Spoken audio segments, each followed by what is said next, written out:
What's up, ladies and gentlemen? Welcome to another Esports Weekly with Coca-Cola Roundtable. For this week's Roundtable, we wanted to take a deeper look at the future of League of Legends. Now, LCS is still undoubtedly the biggest esports competition in the world. Riot runs the biggest esports network, but there's been a lot of attention on other games recently, too, that have been up and coming. Games like Dota 2, Counter-Strike Global Offensive. So we brought on a bunch of awesome League of Legends folks to talk about the game's future and what we can expect in 2016.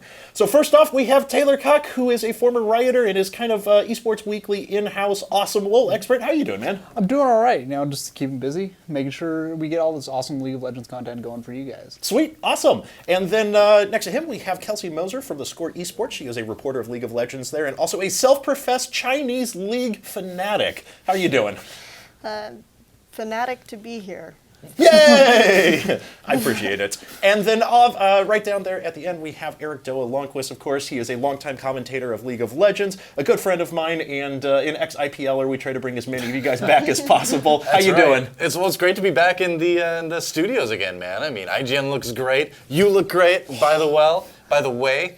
Thank you. I appreciate it. Oh, well. You look great, by the way. And, yeah, there's a lot to talk about. It's a great question, so I'm really excited to get to be on this panel and talk about it. Sweet. Well, let's go ahead and kick things off right away. The question for all of you folks is, as we mentioned in the intro here, League is on top of the esports world. Undoubtedly, it is the most popular game. It is the most watched esports circuit. How long does that last, with everyone's attention span in video games lasting approximately 30 seconds?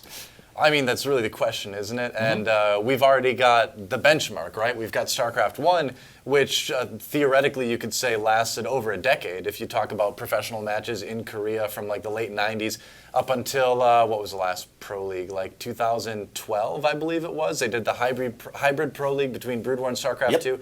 And then they did the last OSL, which was also StarCraft 1 only. I think it was also 2012. So that's a long time for a game to last. And StarCraft 1 had that incredible staying power that came from fantastic gameplay and also graphics that really kind of transcended time, too. No matter what era it was, you could always see what was going on. It was always exciting to watch.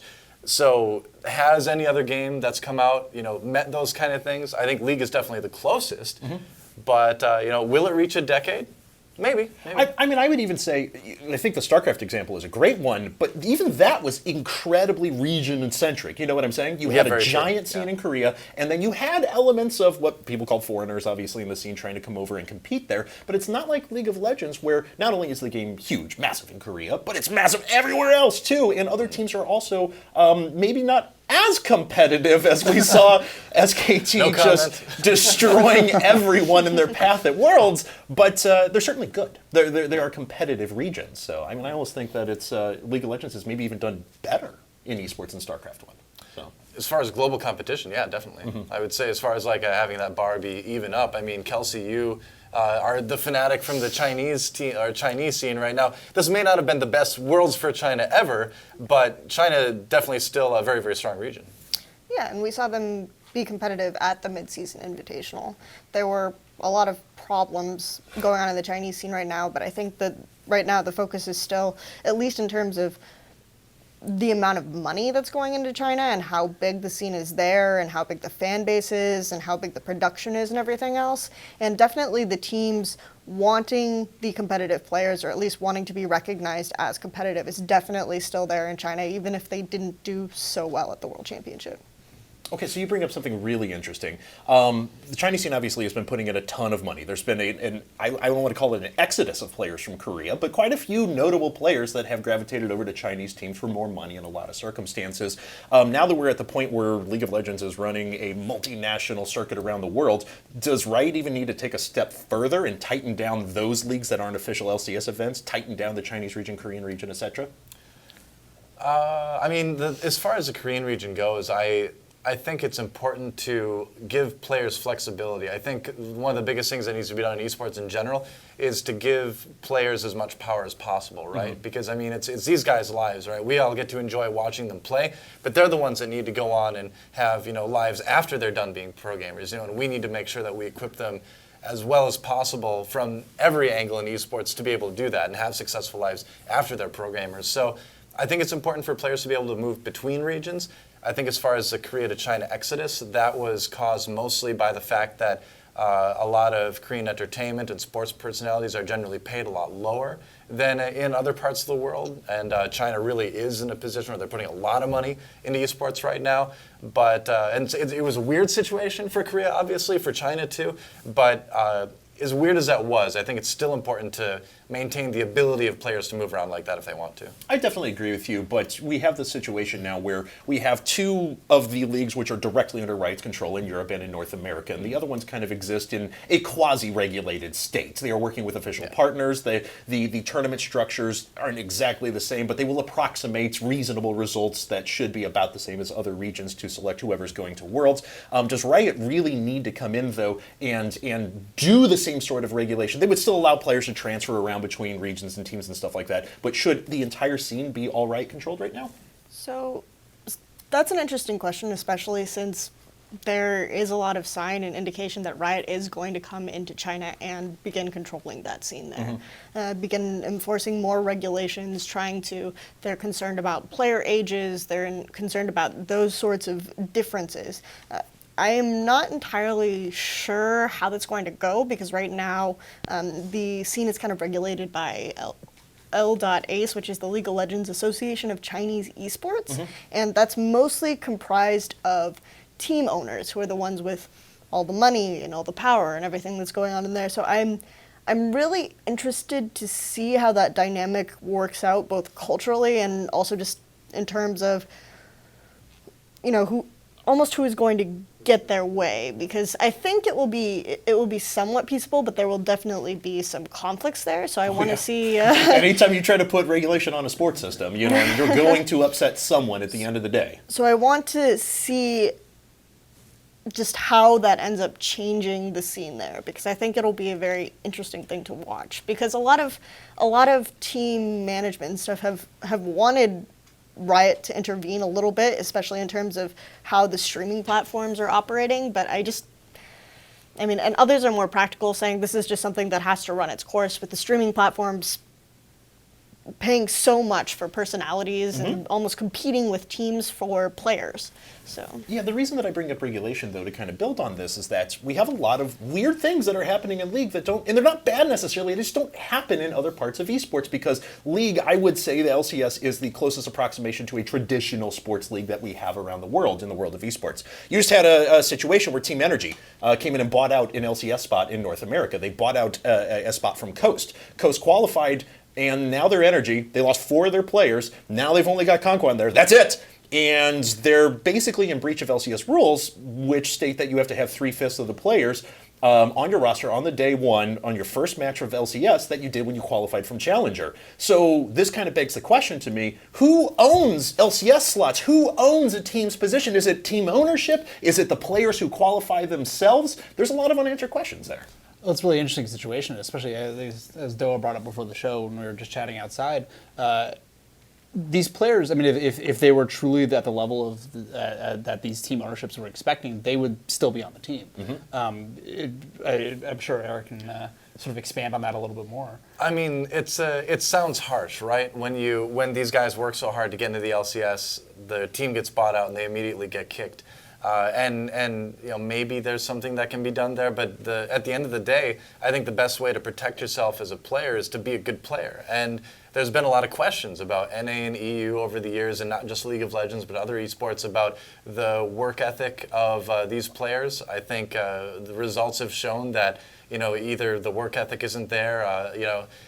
People have said it's infrastructure in the past, yet we see a lot of teams in North America kind of reaching a certain level of infrastructure that we have in Korea. Not to mention, we had the Ku Tigers earlier in Korea that basically were just 5 guys that played together and had a coach. They had none of that big company infrastructure behind them, and they ended up second place at Worlds too. So I think as far as that goes, it seems harsh, and it's tough for those guys, but the best protection is to just be good. You know? See, I actually totally agree with you, but I'll say that there's a lot of confusion right now, and I'll actually blame Riot a little bit for that because of lack of communication and just standardization, in my opinion. I think it would have been fine had the expectation been set beforehand that we have franchises, we have teams that are supposed to be built into the organization in some capacity. What they do with their rosters is not our concern, or whatever the case is, but there just wasn't a lot of that at the outset. I think these are just growing pains as Riot kind of encounters situations one at a time that other sports leagues have already had to deal with. At least that's what it feels like to me. Well, definitely. It's still a new industry. I mean,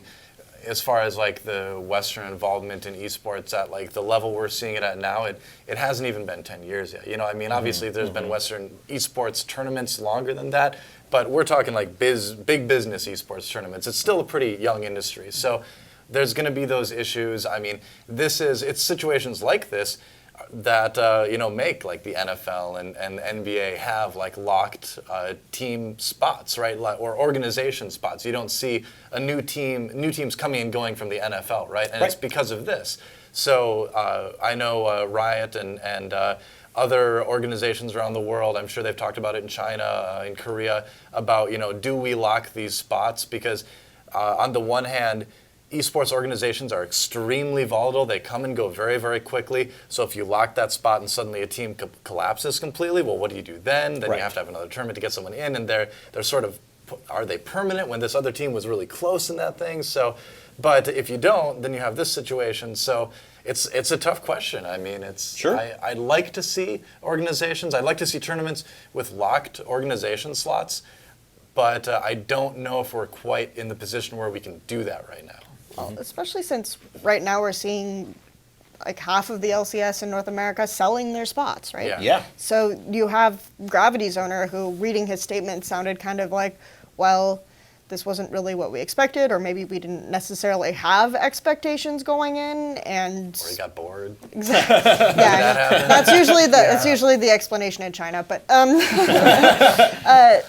so then Gravity and Team Impulse right now, as far as I know, their spots aren't being bought, and it's almost like we're in kind of a sell market and no one really wants to buy suddenly. Well, yeah, I mean, there's all these little mini boom periods, right, where like one team gets on the market, attracts a 7-figure prize, and everyone thinks, now's the time to sell our teams or sell our spots or cash out or whatever the case is, but it might not work for everyone. Well, clearly, like flipping League of Legends teams isn't like a good thing for the industry. I mean, where you have people getting in like, I can buy this team, build them up over a year, and then sell it for a profit. Like that's not good for the industry. That which is why I actually come down on the side of encouraging franchises. I mean, like I actually do believe that some sort of a rev share deal is possible. We had on the owners of Complexity and Team Liquid the other day, and we talked to them about a lot of the similar issues here. And one of the problems with instituting franchises is that esports is still so decentralized. It's not like you don't have like in the MLB, the San Francisco Giants run a basketball team and a football team and a hockey team and a tennis team. That just doesn't happen. You have ownership groups and stuff like that, but you don't have this kind of decentralized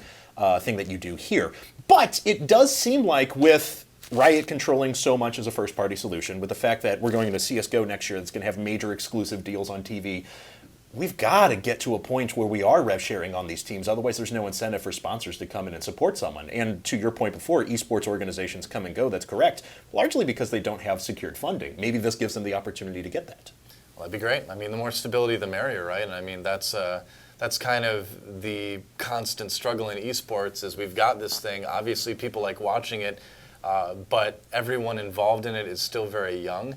So that combined with just the way the esports economy is right now means lots of instability. So what steps need to be taken to make it more stable? And I think franchising would definitely help that. But I'd love to see Riot try to pull it off. I mean, it'd be cool to see, but it's not something they can do overnight, though, certainly. No, definitely not.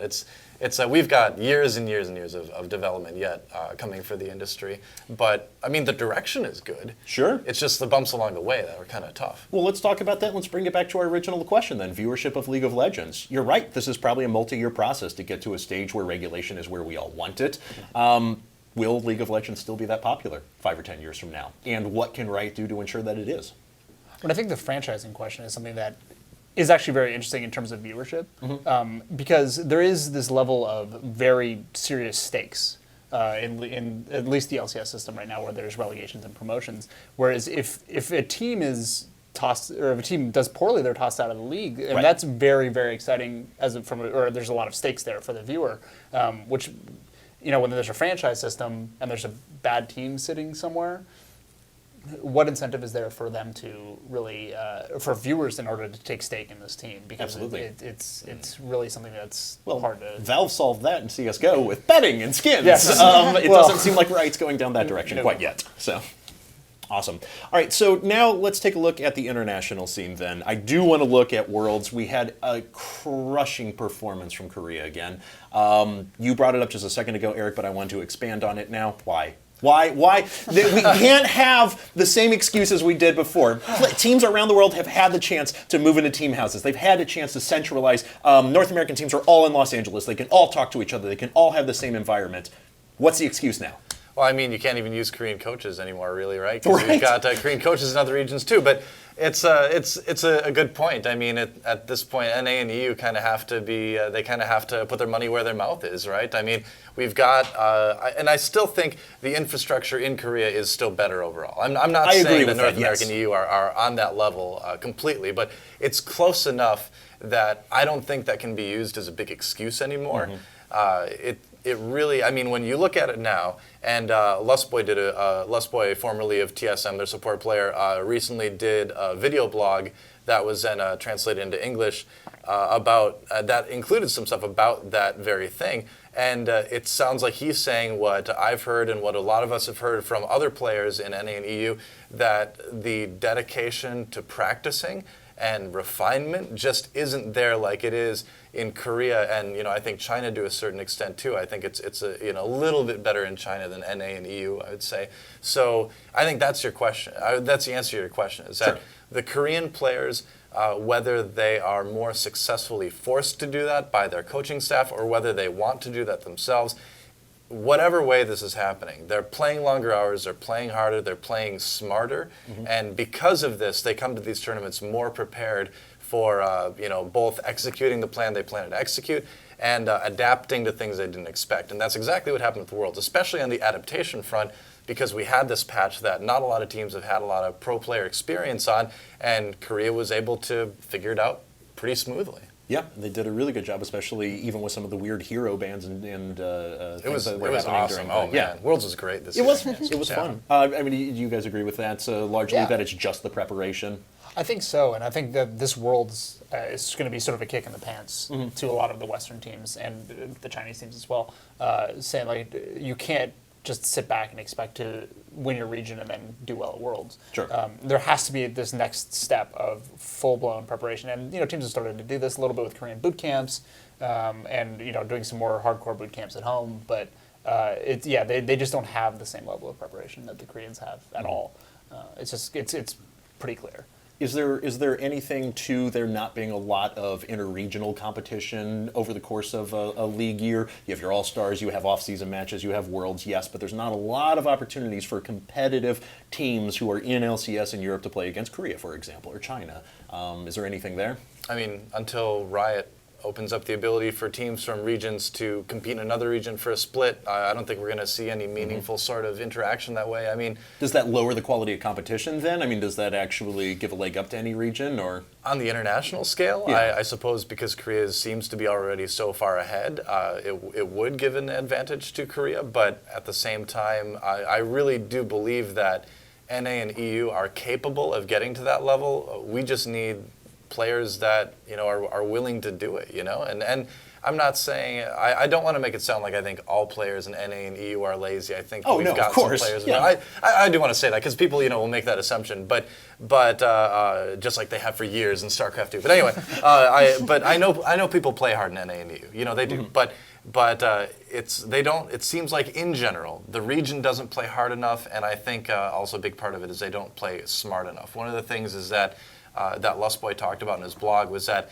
the scrims end faster, the practice games, between pro teams end quicker, and that if something goes wrong, they're like, okay, GG, let's move on to the next one, which is bad. That's bad preparation, right? Because things aren't always going to go perfectly in a tournament match. And if they go badly, you can't just go, oh, GG, because if you do that, you lose. You have to adapt. And so, something that Sir Scoots was talking about last week in regards to CS:GO, because we asked a similar question: why are Europeans dominating so much at CS:GO? And one of the points he brought up was that Americans play scrims to win. Like, they will scrim against another team, and they're playing it to win. They are not playing it to try a specific team comp. They're not doing it to try a specific strategy. They're playing to win. Is that something that you've noticed with Korean North American teams? Like, is it maybe the way they approach their practice as well, not just the hours? So the Chinese approach to scrims, not every team. I think Edward Gaming kind of led a trend that changed a lot of it, but the approach in general, and especially I think LGD of the teams that were at Worlds, is really not good. They don't particularly take scrims as seriously as they should. They ban sort of weird things they don't do. So for me, the really exciting thing for the European and the North Americans this time was that they were able to punish the Chinese for not preparing, for once, because they've done this. It's been actually worse in the past years. They do this all the time where they just don't necessarily prepare really hard going into the World Championship, and they still just like play whatever and win. So I think that the fact that the North American and Europeans, there's definitely some improvement there that we can see, is that you have to prepare now. This is something that has to be done, and you can't necessarily just get away with, individual strength. The other aspect was that when the Koreans first came to China, the thing that was pointed out by most of the coaches and everyone with all these big name Koreans that were very serious about the game was the way they approached practices individually and the way they held themselves accountable. Whereas they said something like, we could tell Chinese players to improve this one thing, and then they'd focus on it for a while, and they might, improve that, but then they focus on something else and they forget the other thing and all this other stuff. Whereas the Koreans seem to be holding themselves accountable when they do individual play. So I think for me, this is the thing that I'm focusing more on, is just the mentality, especially. I think this is definitely something that is coming up again and again. You've got the infrastructure stuff, you've got the money, you've got all this other stuff coming through. It's the mentality.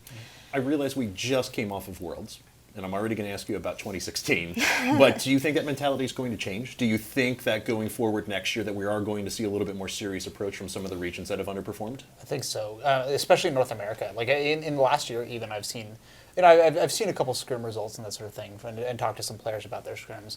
And there's been a lot of talk in North America, especially earlier in the split when CLG was dominating the early game throughout the region.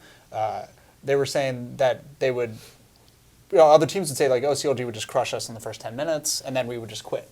And as the season went on, I was hearing more and more teams saying, oh, no, we have to figure out how to play from behind. We have to figure out how to play these late game situations where we're even or behind. Sure. And I think that you saw that in the first week of Worlds, second week of Worlds didn't go quite as well for North America. But I think you saw that sort of come out in their ability to adapt to the situation, and in Europe as well, the sort of the similar mentality where they weren't as we said, as you guys said, they weren't finishing scrims, they were just sort of quitting out, and as the year went on, I believe that mentality really shifted in order to say, like, no, we really need to settle down and figure out exactly how to win these games. Okay. So maybe things are improving slowly but surely. Maybe not fast enough to keep up with how much farther ahead SK Telecom is than everyone else, but anyway. Okay, so let's broaden out the question of 2016 a little bit more. Do you think that anything is out there that could seriously challenge League's position as the number one game next year? Short term, super short term, next year. Do you think there's anything out there? In 2016? Probably not. Yeah. You don't think Counter-Strike has a chance to become the number one viewed game around the world? In my opinion, that's the only one that could be pretty close. And if it happened, I wouldn't necessarily be surprised. But I think League should still be on top for 2016 at least. Sure. But it's gonna be tough, I think, after that, because you've got Counter-Strike getting very popular. I think if even a game like Hearthstone, if it continues to sort of build like it has been, Hearthstone is the type of game that the more cards that are in the game, the more diverse and exciting it gets to be.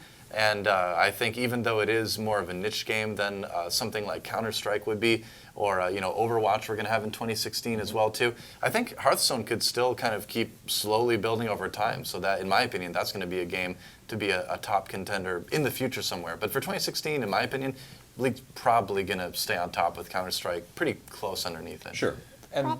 Oh, And those two games have the advantage of being fairly easy to understand. Yeah. Whereas League of Absolutely. Legends is, baffling to a newcomer. It's completely confusing. Whereas Hearthstone, you can read the cards and see what it says and sort of figure out the interactions that way. As long as you know the base levels Action of the is rule. slow enough you can pay attention exactly. to. Sure. You can look at the life totals and see cards coming and going on the board. You have an idea of who's ahead and who's or who's losing. And Counter Strike it's a first-person shooter, and it's only 5-on-5, and the rounds end pretty quickly. So you sort of there's a very simple objective. So you kind of understand the base level of strategy just if you play a few, just a couple dozen hours of the game. Whereas in League, you have to have a couple hundred hours of the game before you have an even base level understanding of what's happening on the highest level of competition. I think for a viewer, though, you don't need to have that much knowledge of League. I think actually one of the benefits that League has, and one of the reasons why it has become the biggest game, is that it is fairly easy to watch, even as a low-level player, because I think League is the closest we've got to a traditional sport in that we've got essentially a playing field that doesn't change, we've got positions like a traditional sports team, and we've got very clear goals in terms of destroying the enemy's base. So you can see the characters moving, you can see their life bars.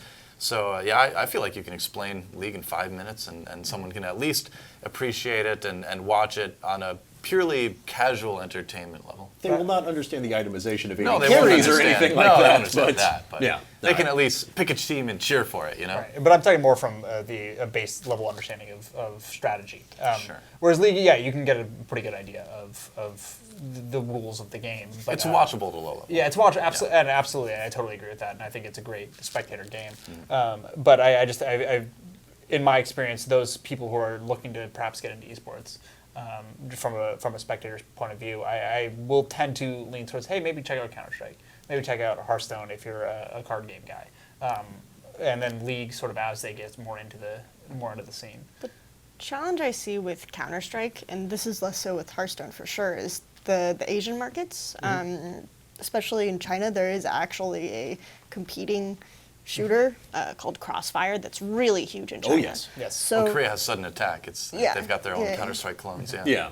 exactly. So I think if Counter Strike wants to be globally as large as League of Legends, that's something that they can't really overcome, especially within this year. Maybe in the future after, but I think that's definitely not going to keep them from being globally as big as League I think of that's a very good Legends point, in 2016. actually. Yeah, I mean, I worked for a Chinese game company for a while, and a lot of the PC games that are created very low specifications, just to ensure that it can be played on all hardware across the country, as technology is now very rapidly coming into the country, but the baseline infrastructure wasn't there to necessarily have a super high-powered game. So For Counter Strike in particular, I mean, now Valve has shown a certain level of interest in the Asian markets as well. Bringing Dota 2 is obviously huge in China. They launched Dota 2 in Korea recently. So they do have the capacity and the interest in order to bring Counter-Strike to those regions. It's just a matter of whether they're willing to do it. Right. Yeah. And I think that they definitely can. I just see that there being challenges that will prevent it from happening within the next year. Yeah. And to be realistic, too, I mean, China is a much more important market for global esports than Korea is. I mean, Korea may have great players, but at the end of the day, it's only got 50 million people in the entire country, where China is hugely more populous, right? 1.4 billion, something like that. That's right. So the question is, how much, despite Korea being such a prominent esports market talent-wise and historically, how much effort do these companies really want to get to capture the Korean market? Is there anything that Riot, either from a feature set or from a gameplay perspective, though, needs to look at for 2016 to ensure that some of these upstarts don't try and surpass it? What is the community calling for right now? Well, Here we go. replays and sandbox mode are the two big. Yes. I mean, those are the two big requests from the entirety of the League of Legends scene. So, I mean, like, if you're talking about a purely competitive game, you're going to eventually need to figure out that sandbox system and replays, just for the level of being able to study the game to really get to the elite level of play. Mm-hmm. What do you guys think? Is there anything that Riot needs to do in order to maintain their lead this year? I think there's been other talk about tournament format changes, going from best of one to something else, and I think best of one is really kind of never been the right way to go. And so I actually agree with that. Yeah, we're finally hearing maybe a little bit more responding from the Riot side on that, just in some of the things they've said on Reddit and stuff like that. So we'll see what happens in 2016 if they actually do make any changes. Hopefully they will. I mean, even best of twos, I'd be fine with. Korea ran best of twos for a while, and it was okay, but best of threes I think are the best. So that's great. That's a wonderful segue into my next point. Excellent. Looking at 2016 LCS then, and looking at just the league structure overall, what changes do you think need to be made there? This is a very broad question. I understand that. We've talked a little bit about the best of series. That's something that I definitely think will help to ensure not just fair competition, but more exciting competition as well. What else do you think needs to be done? That's a big one for me. I will also say, being an OGN caster, if it's a best of 5, blind pick game 5s, please. Please, right? It's good. Taylor's not agree. I also think in terms of looking at the Challenger series right now, we want to create a situation maybe where we start building these teams that are more stable. And I think part of that has to start with the Challenger competition or the secondary competition, whatever This is the second tier of league, yeah. And I think that you want to try to encourage viewership, also to encourage investment at that point.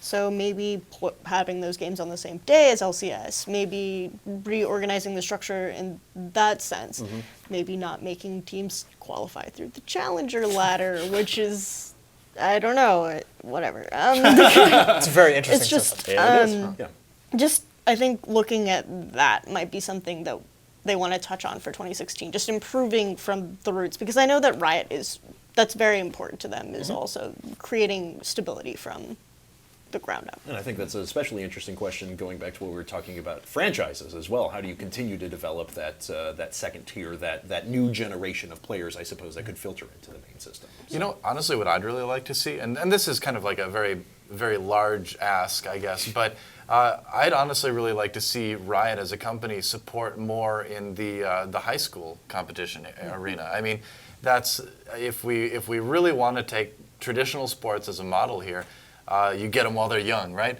I'm just saying, everyone's playing video games at that age anyway, right? Yeah. So if you have, I think there's absolutely no reason at all why esports in general, not just Riot, not just League of Legends, but esports in general could be making this push towards more high school support, more after-school competition between teams in high schools. I know this does exist. I know in StarCraft 2 there was a high school StarCraft team league. You and I casted that back in 2012. We did their finals, I believe it was, or something. So it's out there. But I'd like to see more support from the developers on that standpoint, because I think it really is important to have support at that age for esports as well too, because I like to use my parents are a big model for me for how to approach gaming, in that they never once in my life, as I was growing up, told me video games were a waste of time. They never said that one time.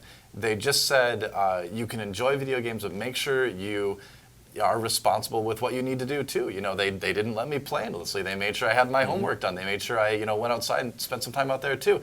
But they also appreciated that I love video games, and I think there's no reason at all why the developers can't get on board with helping high schools support that mentality, where if this is something you love, we want to support your love of this activity, as long as it fits in nicely with the work you need to be doing for your educational career as well too. So more high school support would be really, really cool for esports in general. And we saw sort of a blip of that from Riot in a sort of a different way with the collegiate league.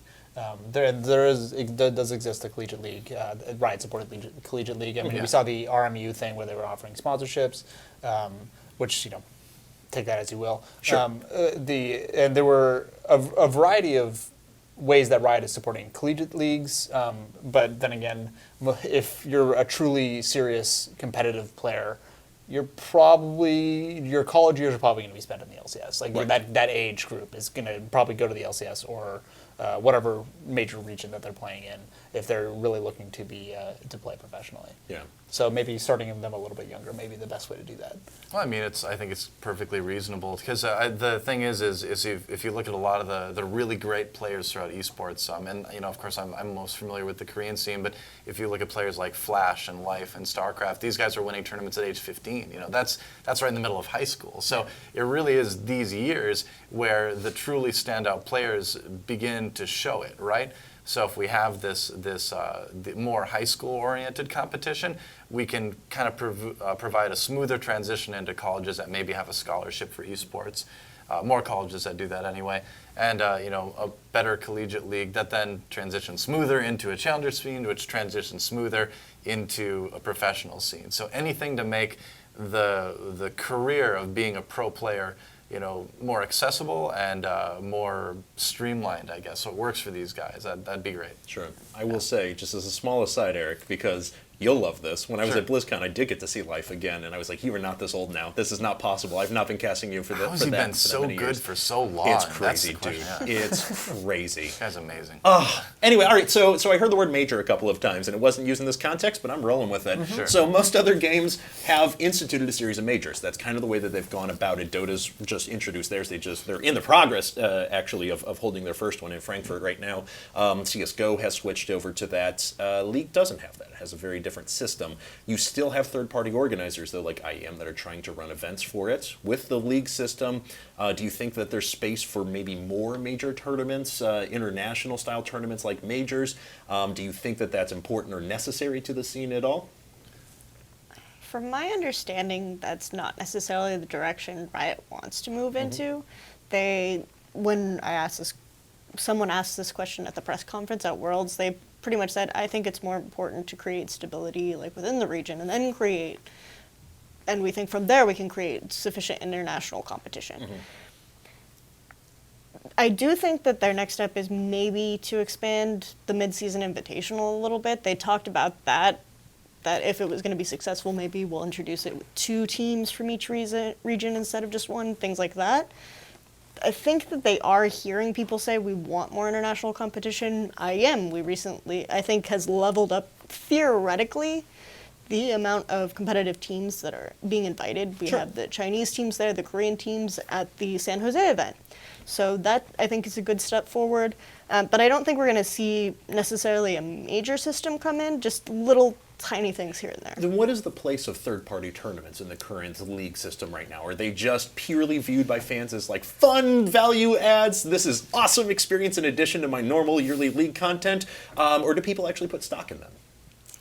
I think you can definitely put some stock into them, depending on when it is. I mean, off-season tournaments, it's a little bit, or what is the off-season right now anyway. Tournaments in that time are going to be probably judged a little bit less seriously because you've got so much roster fluctuation that's going on right now.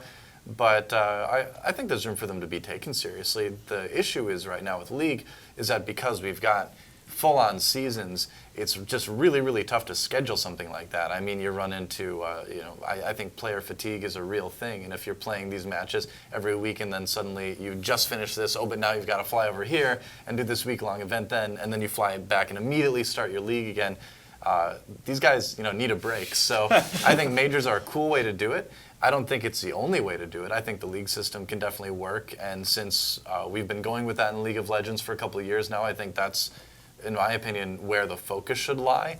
I'm glad that IEM and things like that exist because it is cool to see this international competition. I think more international competition raises the skill level of the regions overall. But for League of Legends specifically, I think it's probably smart to stick with the season angle for now anyway. All right. Well, we have one last question to wrap things up then. I'm going to put you all on the spot. Give me your one bold prediction for next year. Dun, dun, dun! Well, I'm not going first. One bold prediction? Your one bold prediction for 2016 for League of Legends next year. Korea will win Worlds. Korea wins Worlds again. That's not bold right at all. There. All right. I did it. I like it. Yeah. China will get worse. It's going to be China will get worse. Wow. Wow. I actually want to take a quick second while Eric thinks of it. Why do you say that? I think that right now we're in a very interesting time for Chinese esports, which is the streaming competition that we talked about. A lot of these streaming contracts are actually motivating teams to bring big name players in because they'll pay for, part of the salary if you get cacao.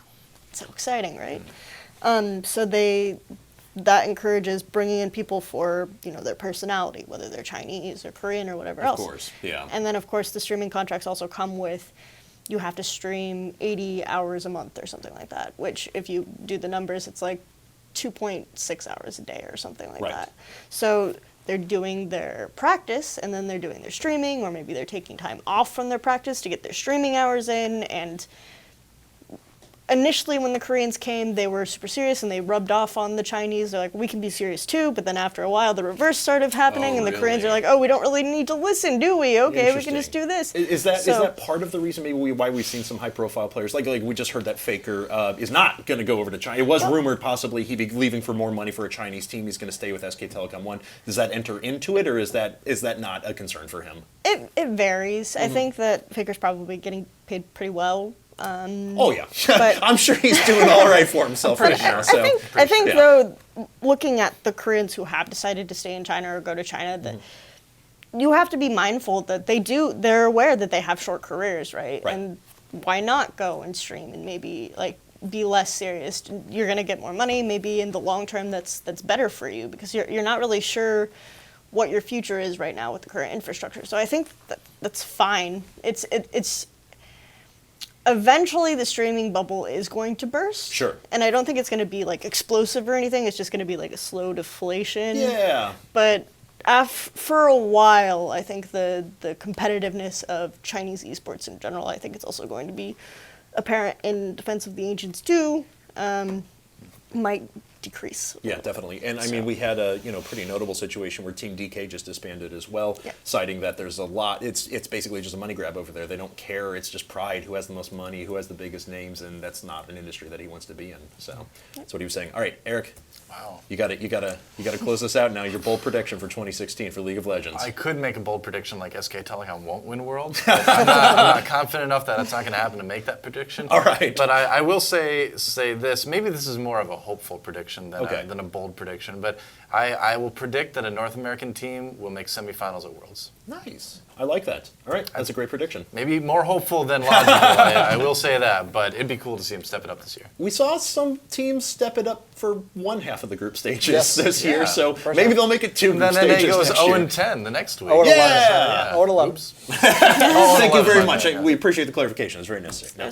All right, guys. Well, thank you very much. We do genuinely appreciate you guys popping on the show. That is going to wrap things up for this Esports Weekly with Coca-Cola Roundtable. We are going to be on next week at a little bit of a different time. It's going to be Wednesday due to the U.S. Thanksgiving holiday next week, so we'll be on Wednesday to talk about the future of esports altogether. We're going to have Hell Pockets, Golden Boy, and Nick Allen on the show then. Don't forget to get at us on Twitter, though. We are going to be at IEM San Jose over the course of the weekend, so make sure you hit us up at #EsportsWeekly and let us know what you want to see us cover there. Have a great week, folks. We'll see you later.